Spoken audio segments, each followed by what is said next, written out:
Welcome to LOLC Securities Weekly Market Roundup. I'm Tharandu Amarasekar. And I'm Megara Vijayamana. This is the sound of profitability. Variety Research has published a blueprint for a rational government in Sri Lanka, indicating how all functions, laws and duties can be run in an efficient and effective manner with just 15 ministries in Sri Lanka. By addressing the issues of fragmentation and misalignment that have plagued various administrations in the past, it seeks to organize government functions more cohesively. These documents not only provide a comprehensive plan for governmental restructuring, but also aim to mitigate the frequent changes that have hindered effective governance in Sri Lanka. For instance, it highlights past instances where related subjects were needlessly split across different ministries or disparate topics were grouped together under a single ministry. Sri Lanka's automobile assembly sector is experiencing a significant growth and development with the involvement of world-renowned brands like Hyundai, Tata and Proton. This is creating a favorable environment for investors. Sri Lanka will see multiple automobile assembly plants as 4 are set to begin operations within the next 3 months and another 11 have been registered by the Industries Ministry.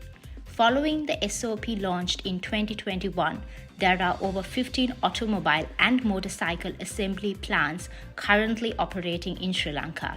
The Sri Lankan government is promoting automobile component manufacturing as a sector for growth and has a plan to grow exports from $200 million to $1 billion. Despite the recent visa fiasco, Sri Lanka's tourism numbers have soared to more than 800,000 for the year. In the first week of May alone, more than 25,000 tourists have entered Sri Lanka, and Sri Lanka is well on track towards achieving the tourism target numbers for the year. India leads the pack with 5,600 tourists, while Maldives with 3,170 visitors and the UK with 1,888 tourists. Despite the seasonal trend of low arrivals in May, industry stakeholders remain optimistic. A global PR and digital campaign is on the way across 15 markets to attract more visitors to the nation as well. Furthermore, the remittances for the first 4 months were over $2 billion, rising 11.4% from the same period last year. In April, Sri Lanka received over $543 million from official channels, which is up 19.7% from 2023. The UAE ambassador to Sri Lanka, Khaled Nazir Al Ameri, met with the BOI chairman Dinesh Virakodi as well as the officials of both the BOI and the Port City Economic Commission to discuss investment opportunities. Several matters concerning bilateral trade and investment between the two countries were discussed during the meeting.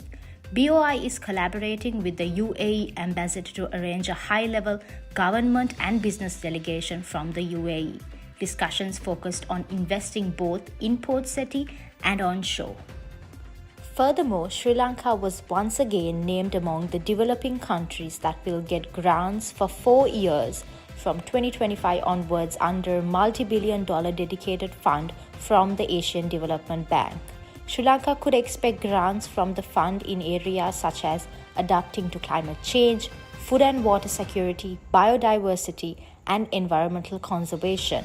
In total, Sri Lanka has been the recipient of $11.8 billion from ADB for 488 public sector loans, grants, and technical assistance as of December 2023. And now it's time for this week's corporate highlights. Mithila Vegapitiya has been appointed as the new CEO of LOLC Power PLC. He has served in prominent global organizations such as Warner Brothers Interactive Entertainment, V Interactive, as well as Virtusa Corporation. Mithila is a dynamic business leader ranked among top 100 next-generation leaders. He is also a thought leader and in APAC region for up-and-coming technologies such as intelligent automation and robotic process automation, as well as other trends such as blockchain technology. Mithila also served in the executive committees of SLASCOM, Sri Lanka Association for Software and Services Companies, Intelligent Automation Center of Excellence, and served on the boat of Fitties. Lipton Teas and Infusions announced a partnership with Brown's Investments whereby all its tea estates in Rwanda, Kenya and Tanzania will be transferred to Brown's. This makes Brown Investments the biggest tea exporter in the world. This long-term partnership will make Brown's the world's leading tea exporter, around 87 million kilograms each year. This is Brown's second overseas acquisition following the purchase of James Finlay Kenya Limited last year. Lipton Teas and Infusions CEO Nathalie Roos said, Brown's is the preferred partner with credibility, capabilities and scale to work with us to raise standards in the whole tea industry. In international news, Rishi Sunak's government in UK has scored a much needed boost after the country has recorded a 0.6% growth in the economy coming out of a short and shallow recession. Ahead of an election, this is indeed some good news for the Prime Minister's party. Growth in the early part of the year was led by services, which include sectors such as hospitality, arts and entertainment. Mr. Rishi Sunak, the Prime Minister, added that I am very confident the economy is getting healthier every week. While previous recessions have been long-lasting, such as during the global financial crash of 2008 and 9, the latest one had been expected to be short-lived. And that's it for this week's LOLC Securities Weekly Market Roundup. No matter what investment decision you make it with the right intel. I'll see you next week.